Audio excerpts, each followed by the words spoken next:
একবার গেলাম টঙ্গী ইস্তেমায়, মাওলানা সাদ সাহেব বয়ান করছেন। বয়ানের মধ্যে এই বাক্যটা আমার এখনো কানে বাজে। তখনও ঝামেলা লাগে নাই, তখনও এত অজাহাত, এত মায়ের পিঠ, এত দলাদলি কিচ্ছু হয় নাই। কিন্তু আলহামদুলিল্লাহ আল্লাহ তাআলা একটা দিল দিয়েছেন যে আমার দলের হোক আর কোনো দলের হোক, কোনো ব্যক্তির উল্টা পাল্টা কথা কোনো কালে সহ্য করতে পারি নাই। এটা আমাকে যারা আগ থেকে চেনেন বা অন্তত বয়ান টয়ান ফলো করেন সবার জানা থাকার কথা। আমার বাপই হোক, আমার উস্তাদি হোক, যদি ইসলামের ব্যাপারে উল্টা পাল্টা ব্যাখ্যা ট্যাখ্যা করেন, ছাইরা দেওয়ার কোনো সুযোগ নেই। তো ওই সময় দেখলাম তিনি বয়ানের মধ্যে হুবহু এই বাক্যটা বলেন, তাবলীগ করনা ফরজে আইন হ্যায়। যিনি অনুবাদ করলেন উনি অনুবাদ করলেন তাবলীগ করা ফরজে আইন। আমার শুধু মাথা ঘোরাচ্ছে এটা ভেবে যে আমি যদি তারে গিয়ে এখন ধরি বেটা তাবলীগ করনা ফরজে আইন হয়, তাবলীগ করা সবার জন্য ফরজ, এই যে কথাটা আপনি বললেন কিসের ভিত্তিতে বললেন? হয়তো ভুং ভাং একটা বুঝ দিবে যেখানে তাবলীগ মানি এই মসজিদ ভিত্তিক এই তাবলীগ বুঝাই নাই। আমি বুঝিয়েছি ইসলামটা গোপন রাখা উচিত না। আমি বুঝিয়েছি যে নিজের বাচ্চারে তো অন্তত কালেমাটা শেখাবা, নিজের বউরে তো অন্তত নামাজটা পড়তে বলবো, ইত্যাদি ইত্যাদি। হয়তো ভুংচুং বুঝ দিবে। কিন্তু এই যে লাখ লাখ মানুষের সামনে কথাটা বললো, এই লাখ লাখ মানুষ তার কথা থেকে কি বুঝলো? এখানে যারা এসেছে সবাই তো আমার মতো মাওলানা সাহেব না, সবাই তো বড় বড় হুজুর মুফতি মুহাদ্দিস না। যারা এসেছে বেশিরভাগ আম মানুষ, সাধারণ মানুষ। সে যখন শুনবে তাবলীগ করা ফরজে আইন, সে এইটাই বুঝবে। সে যখন শুনবে তাবলীগ করা ফরজে আইন, সে বুঝবে এই যে প্রচলিত তরিকায় যে মেহনত চলে এটাই ফরজে আইন। কারণ কোনো কিছু যখন দলীয় নাম হয়ে যায় তখন সেটা বললে মানুষ কিন্তু ব্যাপক অর্থ বোঝে না। আমি যদি বলি এলেম শেখা ফরজে আইন, আপনারা সবাই একমত হবেন। কিন্তু আমি যদি বলি কওমি মাদ্রাসায় পড়া ফরজে আইন, এটা ভুল হবে কি না? কথাটা জাল কথা হবে কিনা?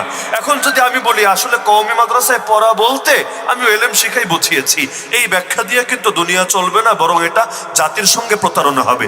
আমি যদি বলি যে জামাত ইসলামী করা হবে, ইসলামী আন্দোলন করা ফরজে আইন, লোকে কি বুঝবে?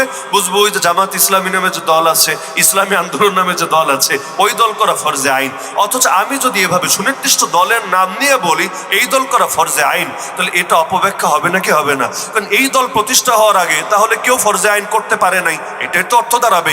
এই দল দুদিন আগে হলো, তার আগে তো ছিল না, তার আগে সবাই কবিরা গুনাহগার হয়ে মরেছে, এই কথা তো বলতে হবে। আমি যদি বলি আওয়ামী লীগ করা ফরজে আইন, বিএনপি করা ফরজে আইন, বিষয়টা কেমন হবে?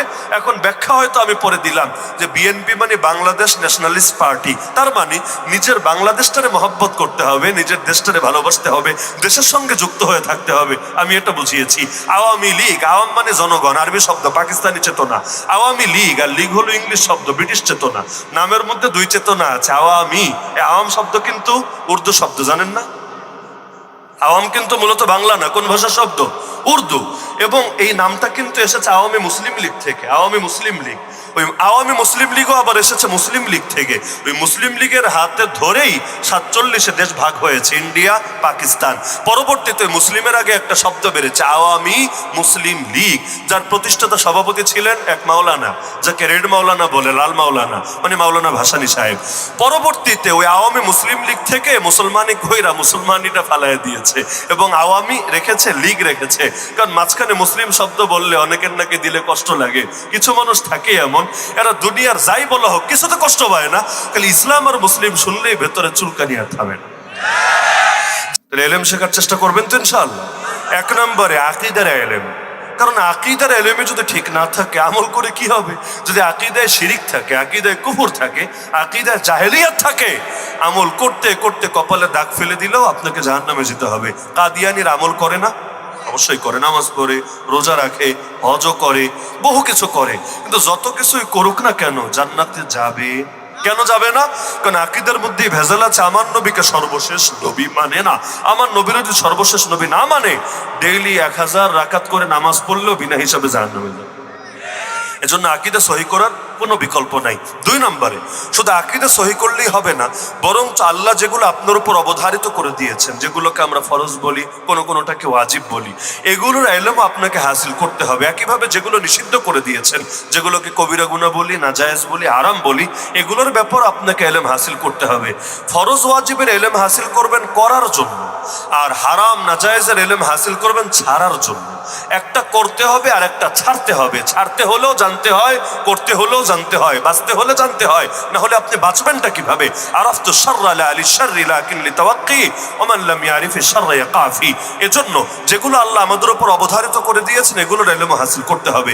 শুধু নামাজ রোজা সংক্রান্তই না, যে যে সেক্টরে আছেন, কেউ চাকরি করেন, কেউ ব্যবসা করেন, আপনি যাতে জড়িত আছেন তার ইলম হাসিল করতে হবে। এমনকি কেউ যদি রাজনীতিও করে, রাষ্ট্রপ্রধানও হয়ে যায়, তাকে রাষ্ট্র পরিচালনা সংক্রান্ত ইসলামের যে নীতিগুলো আছে এগুলোর ইলম হাসিল করতে হবেই হবে। এটা তার জন্য ফরজে আইন, এটা আপনার জন্য ফরজে আইন না। কেন? আপনি এখনো রাষ্ট্র পরিচালক হন নাই, এটা আপনার না করলেও চলবে। কিন্তু যে হয়েছে তাকে হয়তো নিজেকেই ইলম হাসিল করতে হবে এবং প্রতিটা বিষয় সে ইলমের আলোকেই সমাধান করতে হবে। অথবা কমাস কম যাদের কাছে ইলম আছে তাদেরকে নিজের শূরা পরিষদের অন্তর্ভুক্ত বানিয়ে, উপদেষ্টা বানিয়ে, তাদের থেকে ফতোয়া নিয়ে নিয়ে, পরামর্শ নিয়ে নিয়ে দেশ চালাতে হবে। দুইটার কোনোটা যদি না করে তাহলে সে আল্লাহর কাছেও ধরা খাবে, দুনিয়ার বুকে অধিকৃত লাঞ্ছিত হবে। যার এখনো হজ ফরজ হয় নাই, আপনি যদি হজের ডিটেল ইলম হাসিল নাও করেন, খালি এতটুকু ইলম আছে যে এই পরিমাণ সামর্থ্য আসলে হজ ফরজ হবে, চলবে। কিন্তু আপনি যদি হজে যেতে ইচ্ছুক, আপনার উপর ফরজও হয়েছে, আপনি যাবেন, আপনাকে চূড়ান্তভাবে এবার সবগুলোর ইলম হাসিল করে নিতে হবে। তাহলে ইলমের ক্ষেত্রে একটা ভাগ আছে যে কাকে কতটুকু ফরজে আইন পরিমাণ ইলম হাসিল করতে হবে। তাহলে আমি মৌলিকভাবে তিনটার উপর দৃষ্টি আকর্ষণ করলাম। এক নম্বরে আকীদার ইলম সবাই শিখবেন, যতটুকু না হলে চলে না, সবাই শিখবেন। দুই নম্বরে যেগুলো আল্লাহ তাআলা অবধারিত করেছেন ফরজ ওয়াজিব সাথে সুন্নাতে মুআক্কাদাও মিলিয়ে নেন।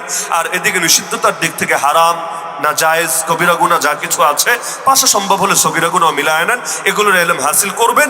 এর পাশাপাশি আল্লাহ তাআলা আপনাকে যেই যেই জিনিসগুলোর সঙ্গে সম্পৃক্ত বানিয়েছেন, আপনি সামাজিক মানুষের সাথে চলাফেরা করেন, আর্থিক লেনদেন করেন, বিয়ে শাদী করেন, ইত্যাদি ইত্যাদি, এই সবগুলো ইলম হাসিল করতে হবে। যুবকরা যারা আগামীতে বিয়ে করবেন, বিয়ের জন্য প্রস্তুতি খেলে টাকা জমানোই না, বিয়ের জন্য প্রস্তুতি শুধু পাত্রী দেখাই না, বিয়ের আগে বিয়ের ইলমও আপনাকে হাসিল করতে হবে। বিয়ের ইলম যদি হাসিল না করে এর ফল কি হয়? বাংলাদেশে এখন হাজার হাজার মানুষ নিজের বিবাহিত স্ত্রী, একসময় যারা বিয়ে করেছে কিন্তু পরবর্তীতে কখন যে সংসার ভেঙেছে খবরই নাই, এখন তার সাথে নিয়মিত জিনা চালিয়ে যাচ্ছে আর হারামজাদা জন্ম দেওয়ার আখড়ায় পরিণত হয়েছে। কারণ এতটুকু এলেমই তার নাই যে কোন কোন কথা বললে সংসার ভেঙে যায়, ও অতটুকু এলেমও নাই, যার কারণে কতবার যে সংসার ভেঙেছে খবর নাই, কিন্তু সে দেদারসে সংসার না খালি শারীরিক সম্পর্ক চালায় যাচ্ছে। তো এই জন্য আপনাকে এলেম হাসিল করতে হবে। নারী এবং পুরুষ, স্বামীর হক কতটুকু, স্ত্রীর হক কতটুকু, কি কি করণীয়, আবার মা বলছে একটা, স্ত্রী বলছে একটা, কোনটাকে প্রাধান্য দিবেন, কোন ক্ষেত্রে কিভাবে কি করবেন, এই ইত্যাদি বিষয়গুলো আপনাদের এলেম হাসিল করতে হবে। সম্ভব হলে সবার জন্য আমার পরামর্শ থাকবে, বিয়ের আগ দিয়ে কোনো একজন আলেমের সাথে কিছুদিন সময় দেন, 3 দিন 7 দিন, এক একজনকে আল্লাহ এক এক রকম মেধা দিয়েছে, তার থেকে পরামর্শ নেন। হুজুর আমাকে 2-1টা কিতাবও সাজেস্ট করেন, পাশাপাশি আমাকে বেসিক বিষয়গুলো, আপনাদের যেহেতু জীবনলব্ধ অভিজ্ঞতা আছে, আমাকে বলে দেন। একজন এলেম না শিখে বিয়ে করবেন না, পদে পদে আপনার ঝুঁকির আশঙ্কা আছে। আর যারা আগে বিয়ে করে ফেলেছেন, আপনারও এখনো সময় আছে, এলেম শিখে নেন, এরপর তার আলোকে নিজেকে বিচার বিশ্লেষণ করেন। তা আর্থ সামাজিক থেকে শুরু করে প্রতিটা ক্ষেত্রে এলেম আমাদেরকে শিখতে হবেই হবে।